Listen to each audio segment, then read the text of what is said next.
Well, hello everybody, and welcome back to another episode of Trek Mission Log.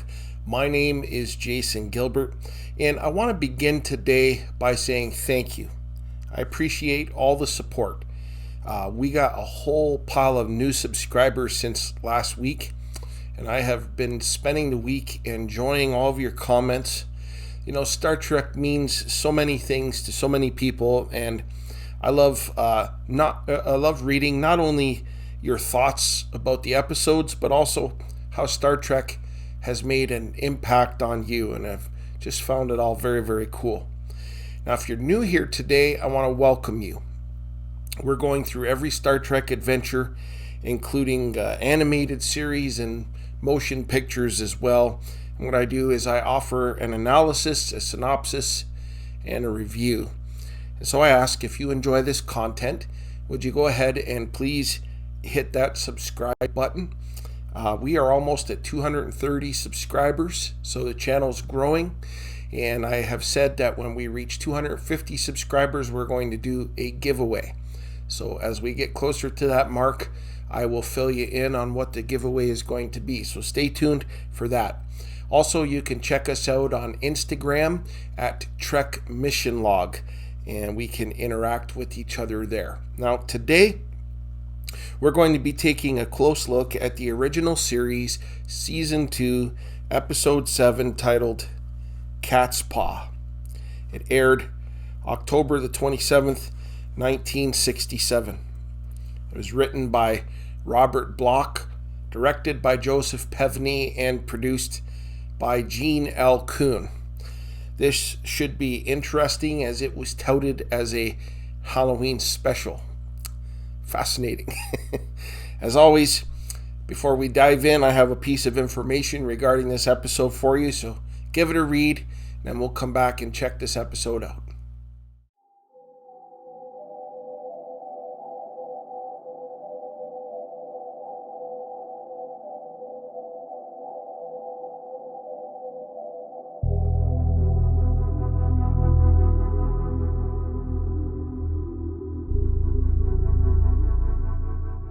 The episode begins with Uhura trying to hail Scotty and Sulu, who are part of a landing party.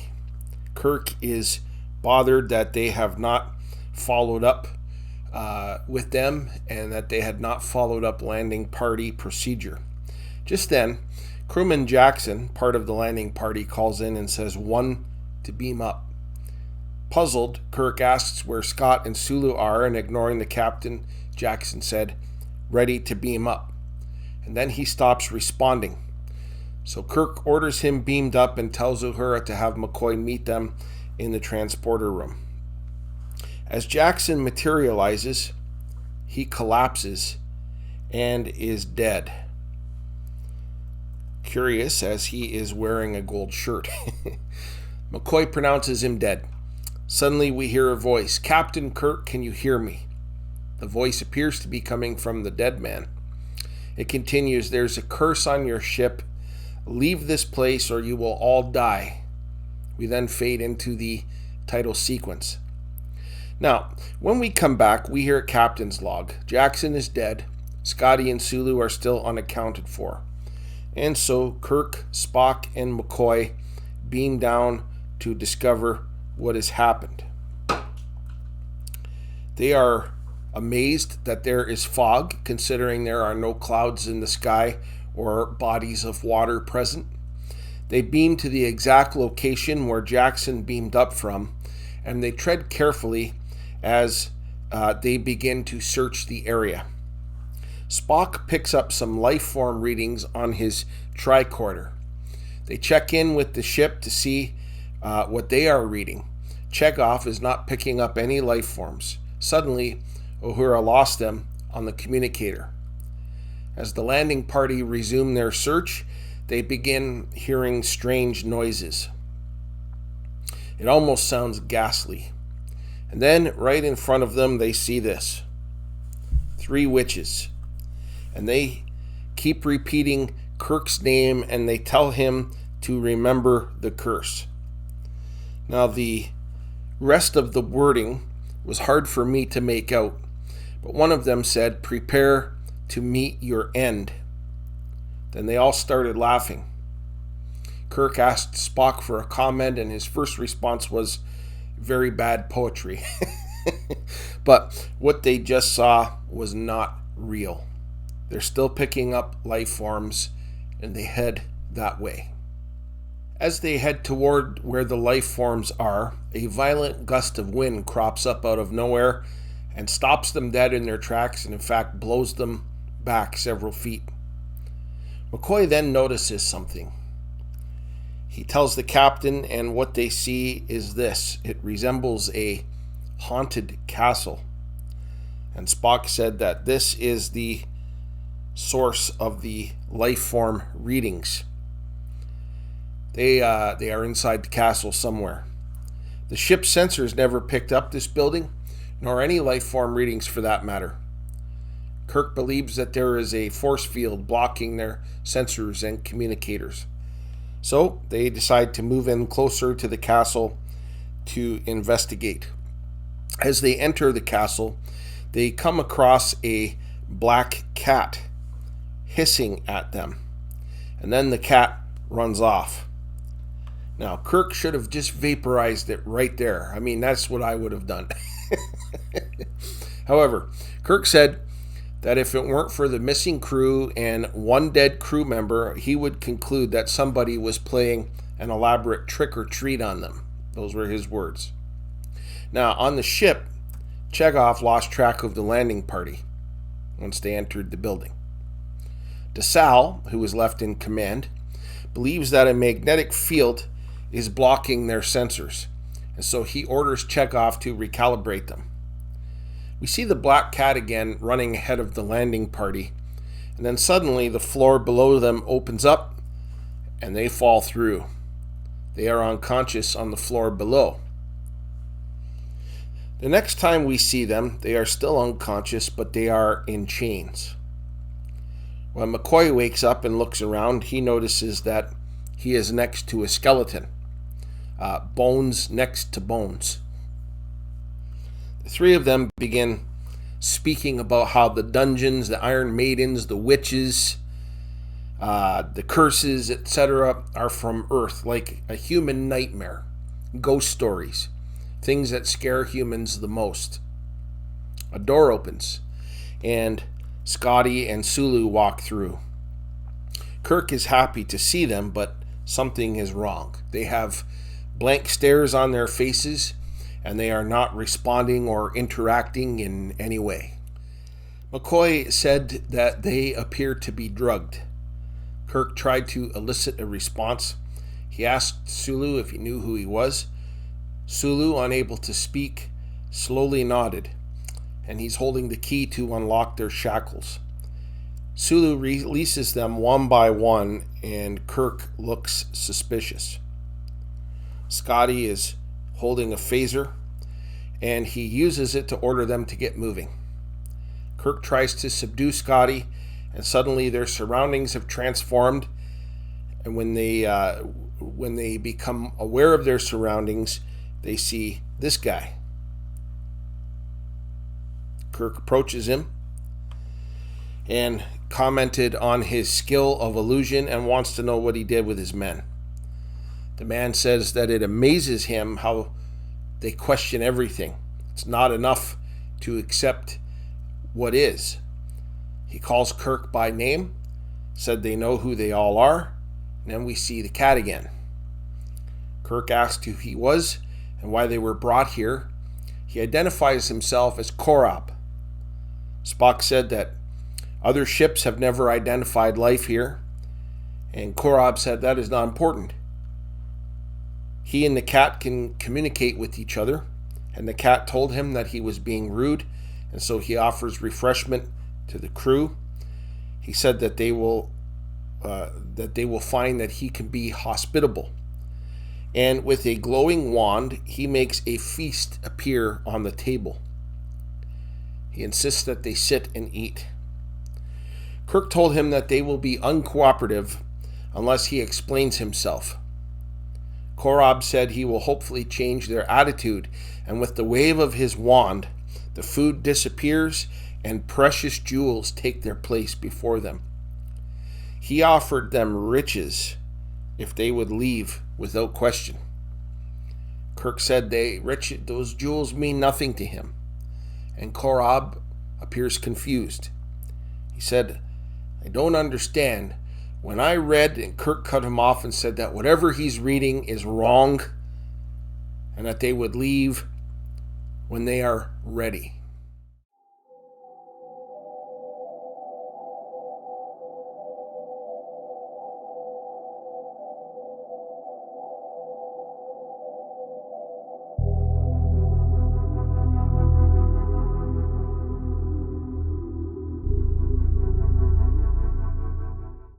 Korab said that they passed all the tests. He warned them to stay away, but they came to find their friends showing loyalty.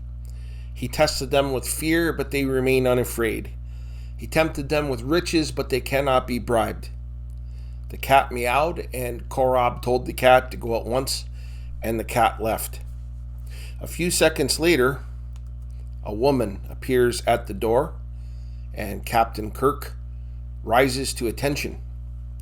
As she walks in, she is introduced as Sylvia. She mentioned that what they did to their men was to probe their minds.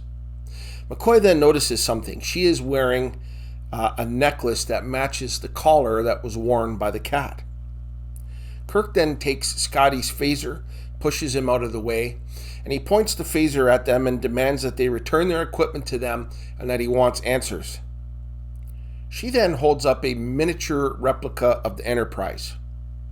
She told Kirk that she made an image of Jackson in her mind, and when she killed the image in her mind, Jackson died. Kirk told her, "You can't just think a man to death." She then made a communicator appear on the table, and she tells Kirk to signal his ship. She then takes the miniature Enterprise model that she made and places it over top of the flame on the candle. Kirk hails the ship and asks what is going on up there. DeSalle said that they are in red alert because the temperature keeps rising. Now he grabs her hand and puts a stop to it. And when the model of the Enterprise moves away from the flame, the ship starts to cool. Now they try to contact Kirk from the ship, but they cannot. Korab asked to know more about them, and Kirk said that he would like to know more about them. And Korab started mentioning how they can change the molecular structure when Sylvia cut him off and said that he talks too much. McCoy chimed in and said that they used Scotty and Sulu as catspaws to lure them down here. Sylvia demanded that they tell her what they know. Kirk said that a search party would come down. Korab then encased the model of the Enterprise in a solid piece of glass. There will be no search party. The Enterprise is trapped inside a force field. Kirk refuses to cooperate, and Korab orders Scotty to take them to their cell. Sylvia said that McCoy would stay behind. Meanwhile, the Enterprise will try to divert power to the outer hull to generate heat to try to break free. In the dungeon, Spock was trying to tell Kirk that all the things they've seen, the witches, the curses, the black cats, etc., they all belong to the twilight world of consciousness. Now, Spock conjectured that this alien species that they've encountered tried tapping into their consciousness but failed. So then accidentally they tapped into their subconscious, where all of their nightmares and deepest fears are kept. And this is why they are seeing these images of witches and haunted castles and such. Spock said they are alien to this galaxy, and with their power they can put whole planets into danger. Now just then, McCoy, Scott, and Sulu come in, all with blank looks on their faces. Sulu unlocks Kirk. We then see Korab and Sylvia talking, and he called her a traitor and said that she has betrayed the old ones. She said that she loves this luxury and she won't leave it. Kirk then is brought in. He asked if she will destroy his mind as well. She told him that they come from a world where there is no sensation, and now that she has a taste, she wants more. She asked Kirk what power felt like. He put his hand on her shoulder. She asked him to willingly join his mind with hers so that everything could be theirs together. And then this happens. She tells Kirk that she can be many women, and she begins changing into different appearances in front of him. While all of this was taking place, Korob was quietly spying on the whole thing. So while Kirk is giving her sensations, he gets information out of her, such as that her people can't do anything without a transmuter. She then realizes that he's been using her, and she vows destruction on them all and on their worlds.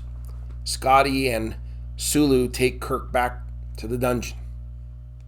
Korob comes into the dungeon and releases Spock and Kirk. He tells Kirk that he released their ship as well. He returns their communicators to them and said that they must leave before Sylvia finds out. Kirk said he will not leave without his men. He talked about how Korob talked about how irrational Sylvia is. He wanted to come to their galaxy in peace, but she turned it into a mission of conquest so that she can have experiences and sensations. He mentions that they used the transmuter to get here. The transmuter is the wand. Korob leads them out of the dungeon.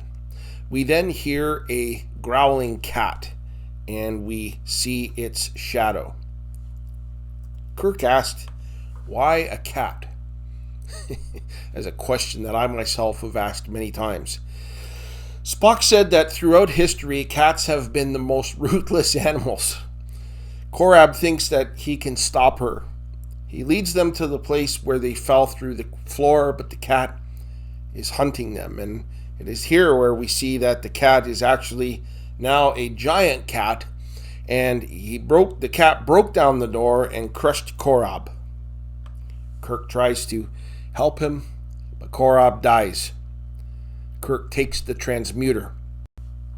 He and Spock climb up through the hole in the floor. They encounter McCoy, who attacks them, and so a fight takes place. And while Kirk is fighting McCoy, Scotty attacks Spock. Kirk stops McCoy with a very powerful punch, and just then Sulu shows up and challenges Kirk. Meanwhile, Spock subdues Scotty with the Vulcan nerve pinch. Sulu comes in on Kirk and he misses, and he falls to the floor, hitting the door with his back. And he must have hit the door very, very hard because he was instantly knocked out. The cat now approaches them. Kirk runs back and picks up the transmuter, and he tells Sylvia, who is now the cat, that he has the transmuter, and so she backs away. She turns back into her familiar form and compliments Kirk for being clever, resourceful, and handsome. She reaches for the transmuter, but Spock said, "Don't let her touch the wand."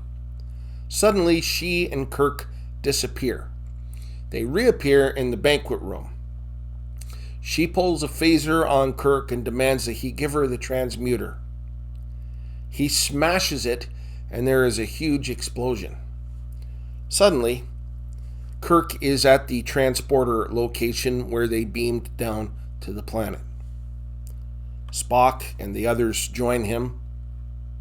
Scotty said that everything has vanished, and Kirk said, "Not everything." We then see this.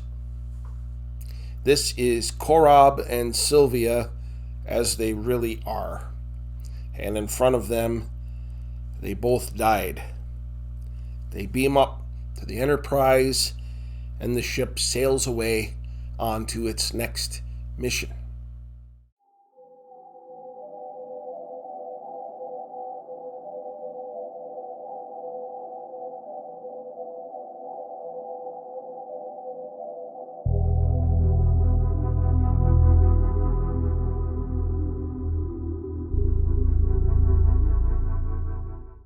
If I'm going to be honest in this review, and I shall be, Catspaw is an awful episode that is a complete mess from start to finish. I wish this episode was not part of the series, but it is. So let me begin my thoughts with the elements that I thought were positive in this episode. Now, the entire classic lineup is present here, which is a good thing.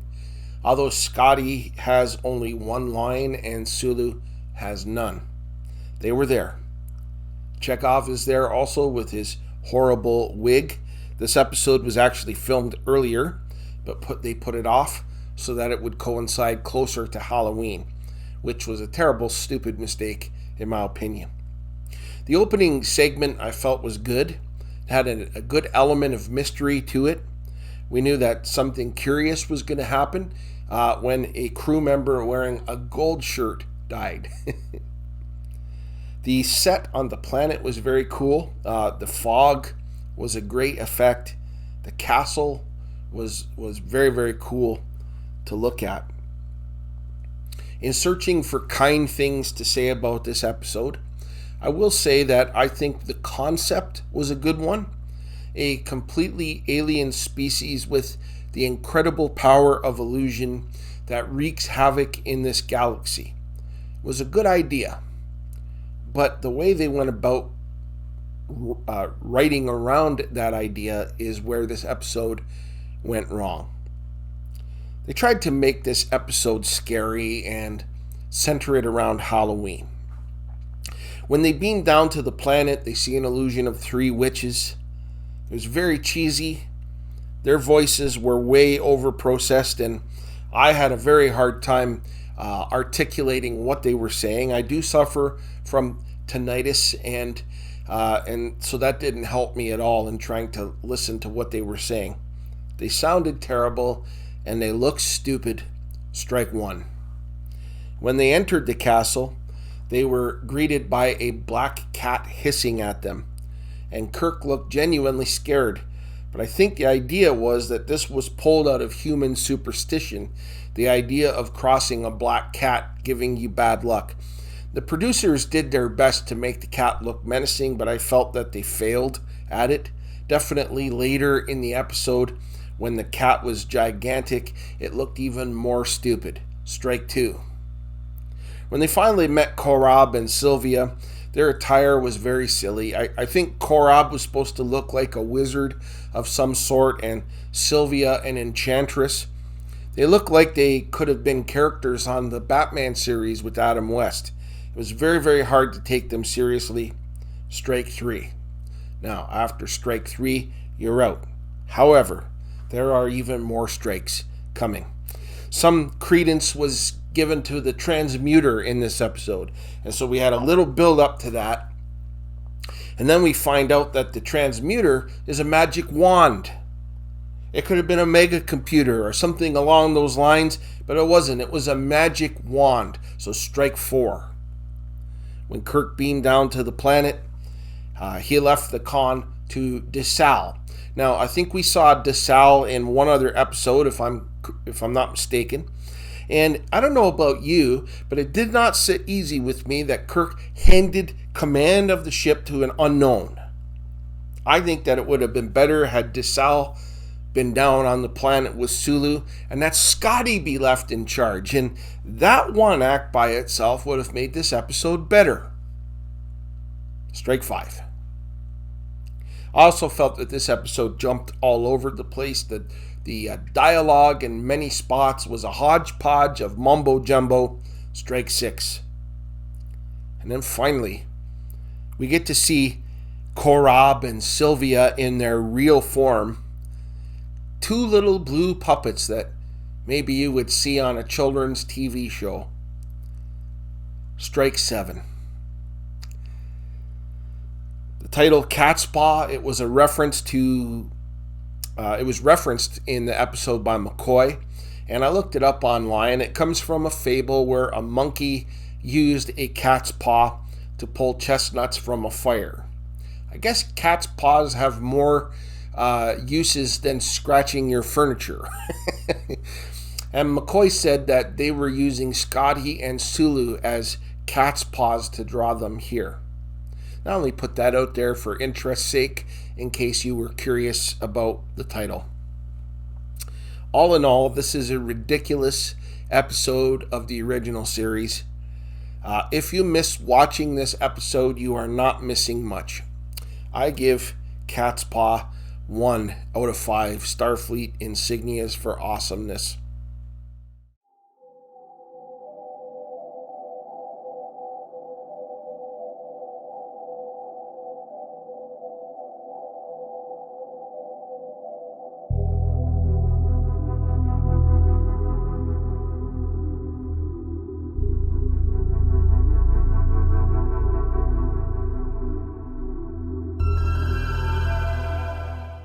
Well, that wraps up this edition of Trek Mission Log. I hope that you enjoyed it. Please drop a comment below. I would love to read your take on this episode, and I will do my best to respond to it and interact with you.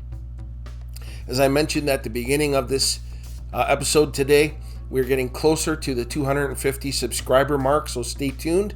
I will be doing a giveaway in celebration of 250 subscribers when we get there. I would also like to invite you to join me next time as we take a close look at an episode that involves a character that we encountered in the first season. His name is Harcourt Fenton Mudd, and the episode is titled I, Mudd. It should be another interesting episode. Until then, my friends, live long and prosper.